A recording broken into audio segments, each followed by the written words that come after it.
Two soft drinks, Coca-Cola and Pepsi, have woven their way from 19th century pharmacies to modern-day global fame. Yet, their paths are filled with unexpected chapters. This journey unfolds a saga of innovation, rivalry, and surprising elements that shaped a market and our culture. As we explore the tapestry of events behind these ubiquitous beverages, we'll discover how they transcended their humble beginnings to become more than mere refreshments. They became emblems of cultural significance and ingenuity. Coca-Cola invented in 1886. Coca-Cola was indeed invented by Dr. John S. Pemberton on May 8, 1886, in Atlanta, Georgia. Pemberton, a pharmacist, initially created a coca wine named Pemberton's French Wine Coca. However, with the enforcement of prohibition legislation in Atlanta, he developed a non-alcoholic version of the drink, which became the Coca-Cola we know today. This new beverage was first served at Jacob's Pharmacy in Atlanta, where it was well received and sold for 5 cents a glass.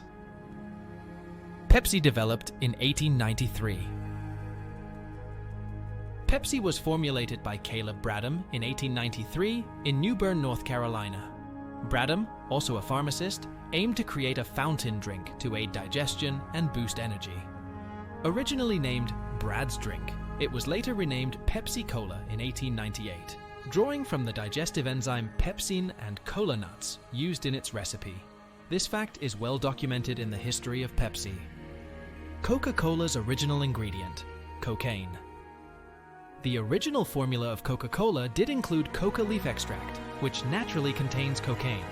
Pemberton's recipe for the beverage was developed as a morphine-free painkiller alternative and included coca leaves and cola nuts. The cocaine content was about 9 milligrams per glass until 1903, when the substance was removed from the formula amid growing concerns about its effects and the enactment of drug control legislation. Pepsi originally named Brad's Drink. Caleb Bradham created what is now known as Pepsi in the summer of 1893, and it was initially called Brad's Drink. This name reflected its inventor before it was renamed Pepsi Cola in 1898. The renaming was a strategic move to associate the drink with the digestive enzyme pepsin and cola nuts, indicating its purported health benefits. Before we continue with more surprising facts about Coca-Cola and Pepsi, here's a quick reminder. If you're enjoying this deep dive into soda history, don't forget to hit the like button and subscribe to our channel. Your support helps us bring more such fascinating stories to you. Also, feel free to share your thoughts and any soda-related memories in the comments below. Now, let's pop the cap off some more intriguing facts. Coca-Cola's World War II impact. During World War II, Coca-Cola significantly expanded its global presence. The company established bottling plants near Europe and the Pacific battle lines, allowing American soldiers access to Coca-Cola. This not only boosted the troops' morale, but also helped spread Coca-Cola's popularity across the globe. Pepsi's bankruptcy and ownership changes. Pepsi Cola faced bankruptcy in 1923 and 1931. Caleb Bradham, the founder, suffered financial losses due to speculative investments in sugar during World War I, leading to the company's bankruptcy in 1923. In 1931, during the Great Depression, the company faced bankruptcy again. Charles G. Guth, the president of the Loft Candy Company, bought Pepsi Cola during this time. He reformed the company and even attempted to sell Pepsi to Coca-Cola, which refused to make an offer. Under Guth's leadership, the company eventually began to thrive, particularly with its innovative strategy of offering 12-ounce bottles for the same price as Coca-Cola's 6-ounce bottles. Coca-Cola's secret formula. The secret formula of Coca-Cola, known as Merchandise 7X, remains one of the most closely guarded secrets in the corporate world. It's true that only a few employees know the formula at any given time, and it's rumored that these individuals are not allowed to travel together for security reasons. The formula has been kept in a vault and is rarely moved or disclosed, contributing to the mystique and marketing appeal of the product. Pepsi's World War II influence. During World War II, Pepsi, under the leadership of Walter Mack, indeed capitalized on the economic conditions. by offering 12-ounce bottles for the price of a 6.5-ounce Coca-Cola. This strategy appealed to consumers during the economic hardships of the era and helped Pepsi gain market share. Mac's initiatives also included significant changes in advertising, leading to the famous Pepsi jingle that highlighted the value of Pepsi's larger bottle size. Coca-Cola's first bottle design. The unique Coca-Cola contour bottle, patented in 1915, was designed by the Root Glass Company of Terre Haute, Indiana.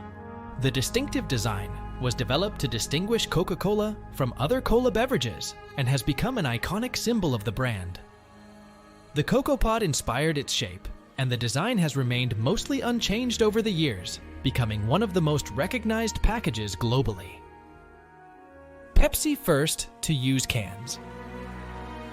Pepsi began selling its drink in cans in 1948, a significant move in the beverage industry. This decision allowed Pepsi to distribute its products in new venues and situations where glass bottles were impractical, such as beaches, sporting events, and vending machines. The move to cans was initially met with resistance from franchised bottlers, but proved to be a strategically sound decision, aligning with consumer preferences and expanding the brand's reach. Coca-Cola's Santa Claus connection. The modern image of Santa Claus as a jolly red-suited man was significantly shaped by Coca-Cola's advertising campaigns. This portrayal of Santa Claus began in the 1920s. However, in 1931, artist Haddon Sundblom created the iconic image of Santa Claus for Coca-Cola, inspired by Clement Clarke Moore's 1822 poem, A Visit from St. Nicholas. Sundblom's Santa was warm, friendly, and pleasantly plump, diverging from previous depictions of Santa as stern or elf-like. This version of Santa quickly became popular and has been widely adopted as the definitive version of the character. Sundblom continued to create Santa illustrations for Coca-Cola until 1964, and his artwork remains influential and highly regarded. Pepsi's marketing strategies. In the 1960s, Pepsi underwent a significant shift in marketing strategies under the leadership of CEO Donald Kendall. The company aimed to target the younger generation with the Pepsi Generation campaign, positioning Pepsi as a youthful and modern alternative to Coca-Cola. This approach marked a significant change from earlier strategies and helped establish Pepsi as a prominent brand among younger consumers. The campaign was part of a broader trend in Pepsi's advertising, which frequently used celebrity endorsements and music to appeal to a younger demographic. Coca-Cola as first Olympic sponsor. Coca-Cola's relationship with the Olympic Games began in 1928, making it the first commercial sponsor of the Olympics.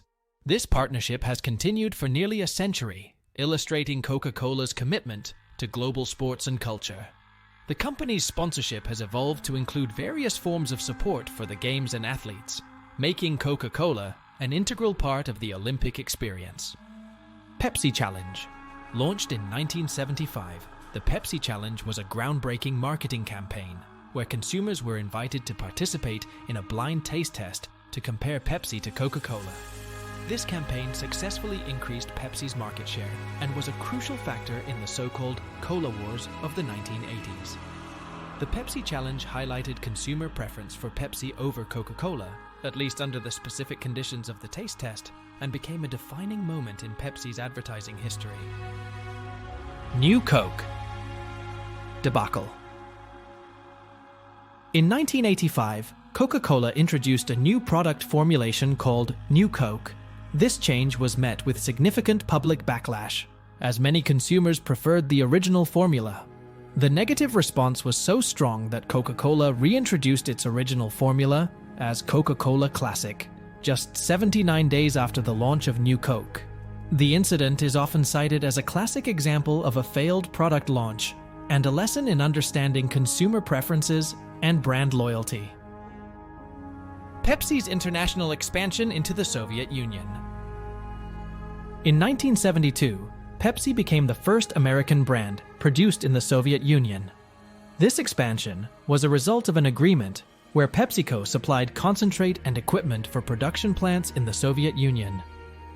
Due to currency restrictions, a unique barter system was established, where Pepsi concentrate was exchanged for Stolichnaya vodka, which PepsiCo then had the right to distribute in the US. This barter deal was significant for Pepsi's international business strategy and marked a notable entrance into a primary market during the Cold War era. However, the collapse of the Soviet Union later complicated these plans, as PepsiCo had to deal with newly independent states, including the newly opened market for their competitor Coca-Cola. Coca-Cola, first soft drink in space. In 1985, Coca-Cola made history by becoming the first soft drink in space. The company developed a particular can to be used in zero-gravity conditions on the Space Shuttle Challenger. This event was a marketing triumph and an innovation in packaging technology, allowing astronauts to enjoy Coca-Cola in space. Pepsi's diverse product line. Formed from the merger of Pepsi-Cola and Frito-Lay in 1965, PepsiCo's product range extends beyond soft drinks. It includes various food and beverage brands like Doritos, Quaker Oats, and Gatorade. This diversification has been crucial to PepsiCo's growth, allowing the company to tap into various market segments. Coca-Cola, largest beverage company. Operating in more than 200 countries, Coca-Cola is one of the largest beverage companies globally. The brand portfolio includes over 500 varieties of drinks, including soft drinks, water, juices, and energy drinks. This extensive product range has solidified Coca-Cola's position as a dominant player in the global beverage industry. Pepsi's environmental efforts. PepsiCo has been proactive in its environmental initiatives, focusing on reducing its carbon footprint, water usage, and plastic waste. The development of a 100% plant-based bottle and efforts to improve recycling infrastructure are part of its commitment to sustainability. Coca-Cola's cultural impact. Coca-Cola has been deeply integrated into global culture through various cultural events and music partnerships. The brand's advertising, such as the Hilltop ad and collaborations with well-known artists and musicians, has contributed to its status as a cultural icon. As we wrap up our exploration into the extraordinary histories of Coca-Cola and Pepsi, we're reminded that these are not just beverages. They represent a blend of innovation, cultural impact, and enduring popularity. From their origins in pharmacy labs to becoming household names globally, their stories are a testament to creative marketing and adaptability. Whether you're a fan of Coke's classic taste or Pepsi's bold flavor, it's clear that these sodas are much more than drinks. They're a part of our collective history and everyday lives.